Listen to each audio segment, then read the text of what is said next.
राम्रोसँग बोकेको छ र एकदम चर्चित गीत पनि हो जसको रचनाकार चाहिँ डाक्टर सुमाया राई आफै हुनुहुन्छ र यो गीतको जुन गीतको चाहिँ बिचको अन्तरबाट यो किताबको नाम ठ्याक्कै निकालेर राखिएको छ। जुन चाहिँ हामीले अघिदेखि सुनिरहेछौँ होइन, यो हामीले जिन्दगी फुल सम्झे फुलै हो भन्ने छ, त्यसको अन्तरा चाहिँ जिन्दगी धुल सम्झे धुलै हो, जस्तो सोच्यो उस्तै हो जीवन, मरि गए जीवनको पल हुन्न, त्यसैले त लाइ हाय माया बेलैमा।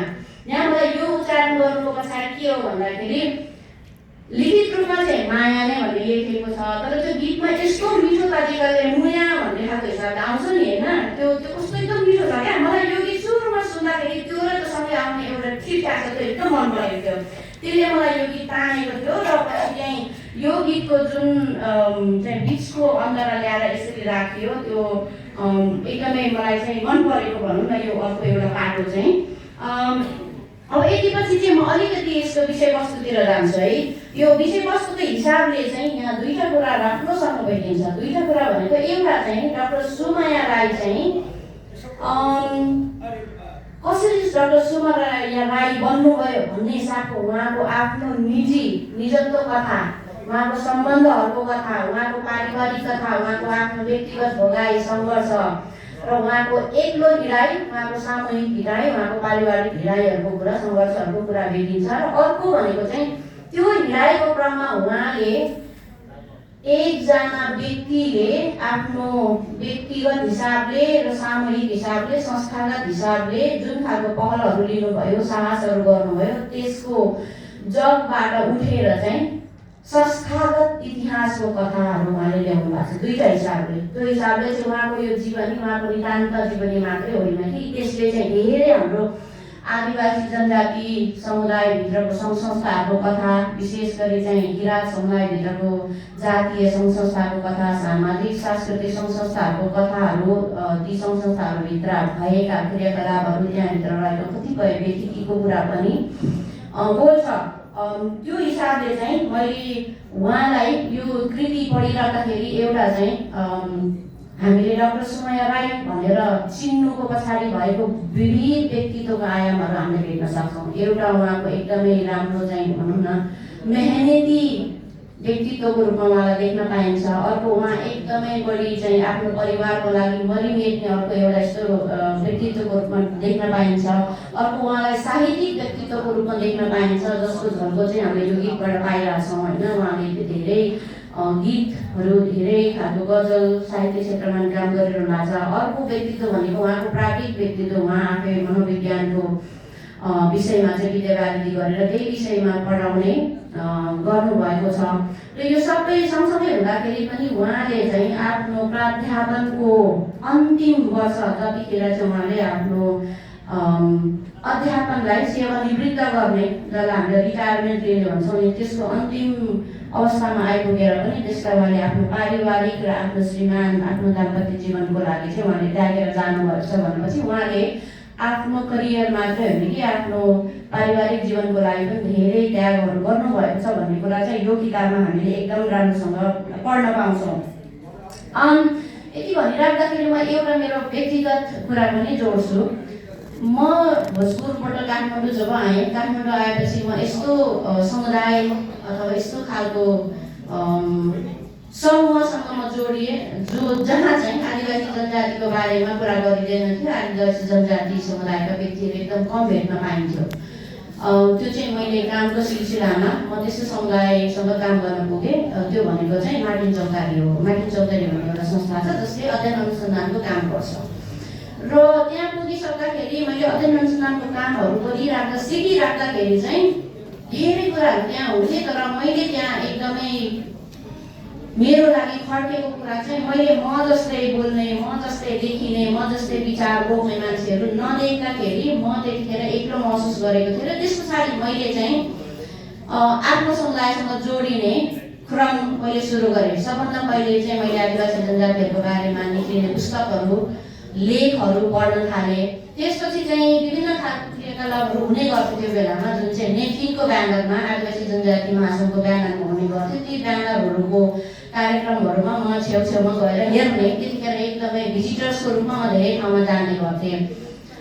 त्यो क्रममा चाहिँ मैले मैले आफ्नो अनुसन्धानको एउटा विषयवस्तु चाहिँ छानेको थिएँ कि नेपालका आदिवासी जनजाति महिलाहरू चाहिँ किन आन्दोलित छन् त, बेग्लै छुट्टै संस्था बनाएर उहाँहरू किन लागु गरिरहनु भएको छ, जबकि भनिन्छ हामी त समानतामूलक समाजबाट आएका हौँ, हामी बिचमा लैङ्गिक विभेद छैन, लैङ्गिकताको हाम्रो विभिन्न आयामहरू चाहिँ एकदमै अरू समाज अरू संस्कृतिभन्दा हामी माथि उकासेका छौँ भन्ने खालको कुरा थियो। त्यसमा म विश्वास पनि गर्थेँ, किनभने म त्यही समुदायबाट आएको। तर त्यस्ता कतिपय कुरा थिए जुन चाहिँ हामीले देख्न सकिरहेको थिएनौँ, जुन चाहिँ मलाई के लाग्थ्यो भने त्यो पूर्णतया सत्य होइन।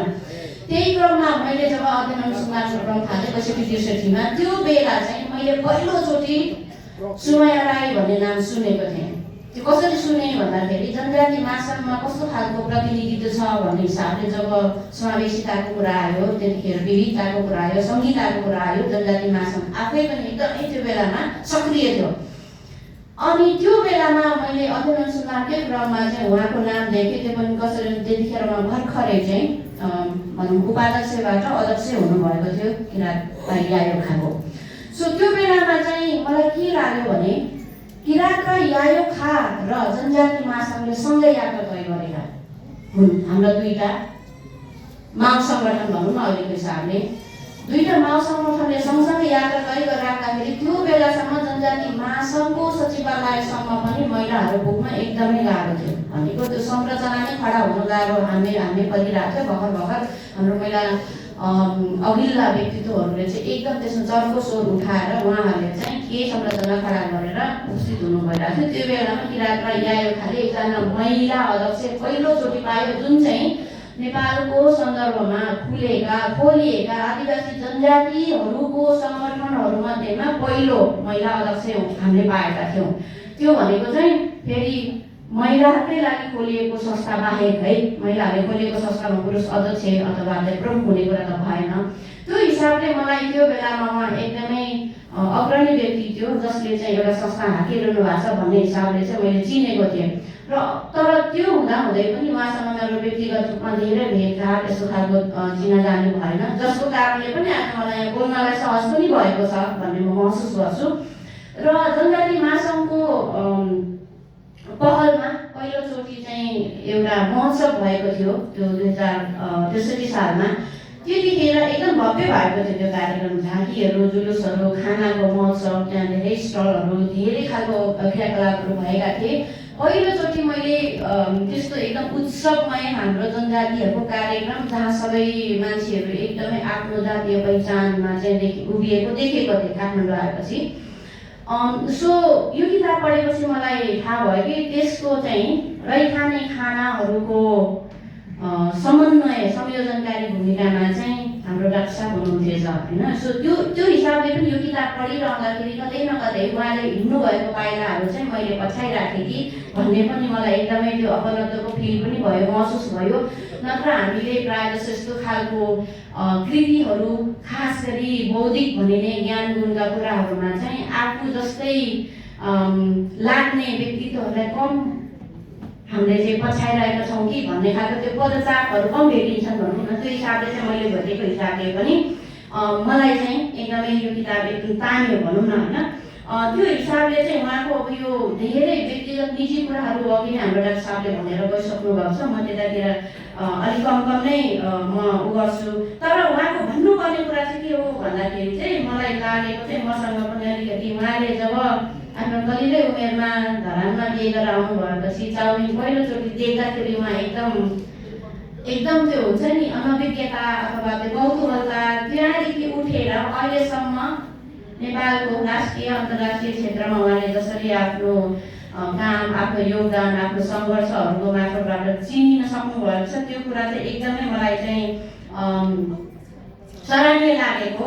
अनि अर्को कुरा चाहिँ उहाँ आफै मनोविज्ञानको चाहिँ विज्ञ हुनुहुन्छ। उहाँ सुरुमा जन्मिनु हुँदाखेरि उहाँभन्दा अगाडिको उहाँको जुन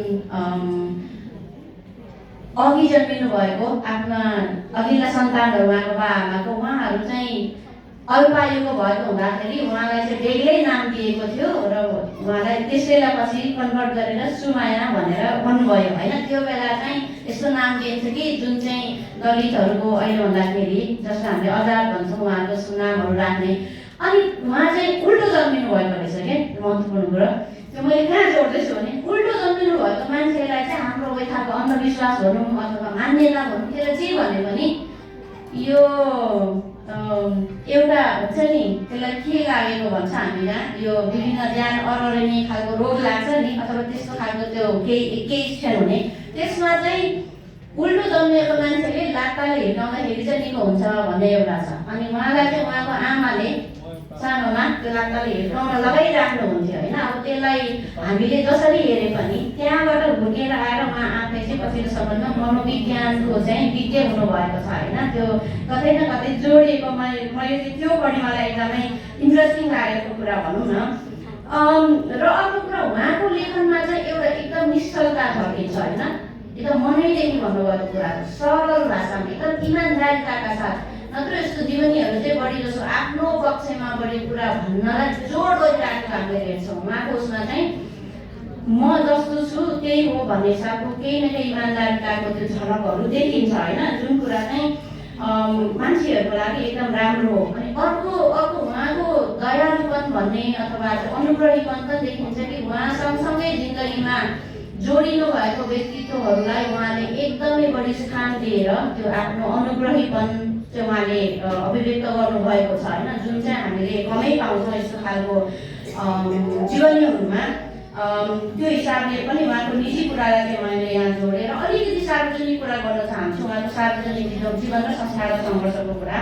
अब यहाँ चाहिँ उहाँले किरात राई आयोगको अध्यक्षको रूपमा नै आफ्नो कार्यकाल बिताएर र त्यहाँ त्यो सँगसँगै अरू धेरै त्यस्ता संस्थाहरू पनि जन्माउन, त्यसलाई हुर्काउन उहाँ लगायतका अरू धेरै व्यक्तित्वहरूले सघाउ पुर्याउनु भएको कुराको पहल गर्नुभएको कुरा राम्रोसँग हामीले हेर्न पाउँछौँ।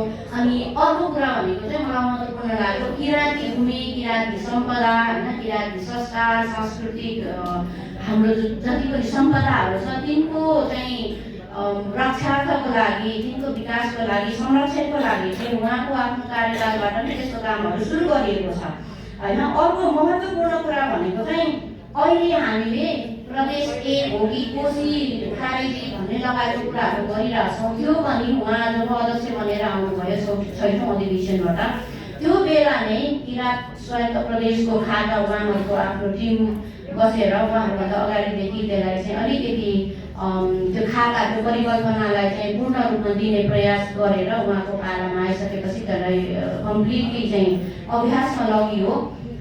र त्यस पछाडि चाहिँ उहाँहरूले जुन त्यो घोषणापत्र जारी गर्नुभएको थियो उहाँ अध्यक्ष हुनुभए लगत्तै ६३ सालमा, त्यो घोषणापत्रको 3टा बुँदाहरूले चाहिँ हाम्रो यो राज्य पुनर्संरचनामा गइरहेको अवस्थामा चाहिँ किराँतहरूको के चाहिँ हुने अडान भन्ने खालको कुरालाई एउटा आधारभूमि चाहिँ त्यसले चाहिँ दिएको थियो र पछि त्यसलाई चाहिँ समिति निर्माण गरेर त्यो समितिको चाहिँ मार्फतबाट त्यसलाई फेरि अगाडि बढाइएको थियो र अझै पनि आयोगले ती आधारमा टेकेर चाहिँ आफ्नो विषयहरू आफ्नो विचारहरू चाहिँ राखिरहेको मलाई महसुस हुन्छ।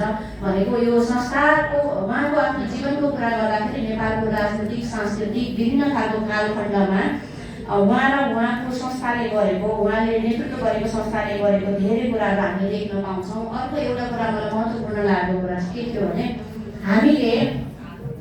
हामीले चाहिँ हाम्रो आफ्नो संस्कारहरू गरिराख्दाखेरि मर्न पनि नपाउने, मरेर राम्रोसँग सद्गत पनि हुन नपाउने भन्ने एउटा प्रश्न हामीले जहिले पनि भोगिराखेका हुन्छौँ होइन। त्यो भनेको पशुपतिको वनकारी क्षेत्र चाहिँ हाम्रो समाधि स्थलको रूपमा चाहिँ हामीले प्रयोग गर्दै आइराखेको थियौँ। तर युनेस्कोले त्यसलाई जब सम्पदा सूचीमा चाहिँ राख्यो त्यस पछाडि हाम्रो समुदायमाथि चाहिँ अन्याय हुँदै आइरहेको थियो र त्यस्तो खालको कुराहरूको लागि पनि आयोगले धेरै कामहरू गरिरहेको भन्ने खालको कुराहरू धेरै त्यसमा चाहिँ आएको छ। अब मेरो चाहिँ यति भनिराख्दाखेरि समय पनि यहाँ मलाई सूचना आइसकेको छ। मेरो 2टा कुरा चाहिँ यो किताब पढेपछि यति लोभी भएको भनौँ एक हिसाबले चाहिँ लोभी भएको सेन्स चाहिँ के हो भन्दाखेरि चाहिँ धेरै कुरा छ यो किताबमा। उहाँको चाहिँ यो किताब चाहिँ 2टाको क्वाटी हो, वैचारिक निबन्ध र निजत्व कथा। उहाँको विचार पनि छ र उहाँको आफ्नो पर्सनल एक्सपिरियन्स पनि छ होइन। यो दुईटाको कन्ट्री गरिराख्दाखेरि चाहिँ अब अर्को उहाँको लेखनमा चाहिँ उहाँले यहाँभित्र भएको त जुन निजत्व कथाहरूलाई अलिक मजाले साइकोलोजिकल एस्पेक्टबाट दलेर निकाल्नु भयो भनेदेखि चाहिँ कस्तो गजबको हामीले अर्को नेपाली समाज देख्न पाउँछौँ उहाँको आँखाबाट, उहाँको भनाइबाट भन्ने एउटा लागेको कुरा। अर्को कुरा चाहिँ अघि हाम्रो गणेश मामुरे राईज्यूले भन्नुभयो कि आज प्रणय दिवसको दिनमा यो किताब विमोचन गरियो, त्यसको केही न केही अन्तर्यमा छ भन्ने कुरा चाहिँ पक्कै छ जस्तो मलाई लाग्छ। किनभने यो किताबमा जति उहाँले हिमालयन सरको लागि गर्नुभएको कुरा व्यक्त गर्नुभएको छ त्यो कुराले धेरै हामीले कुरा बुझ्न सक्छौँ। तर त्यसमा अझै म लोभी के भएको भन्दाखेरि एउटा रिसर्चरको हिसाबले र पाठकको हिसाबले चाहिँ उहाँहरूको जुन सम्बन्ध छ, अथवा सुमाया राईले डक्टरको रूपमा होस्, श्रीमतीको रूपमा होस्, एउटा बुहारीको रूपमा होस्, आमाको रूपमा भोगेको ती कुराहरूको चाहिँ टेक्निकल पाटोहरू आएको छ। त्यो भनेको घटनाक्रम बढी छ, तर त्यो घटना झेलिराख्दाखेरिको उहाँको मनोसामाजिक मनोवैज्ञानिक पक्षहरू, भावनात्मक संवेदनाको कुराहरू उहाँले बाइक अरूले ल्याउन सक्दैन। र उहाँ आफै पनि यो क्लिनिकल साइकोलोजी र साइकोलोजीको एक्सपर्ट हुनुभएको भएर चाहिँ त्यो एक्सपर्टिज सहित चाहिँ त्यस्तो खालको त्यसलाई इलाबोरेट गरेर अर्को किताब हो भनेदेखि हामीले अर्को एउटा यस्तो मजाको चाहिँ मान्छेको मनोविज्ञान, मान्छेको अनुभूतिहरूको छुट्टै पाटो हामीले मजाले देख्न पाउँथ्यौँ होला पाठकहरूले भन्ने मलाई लागेको।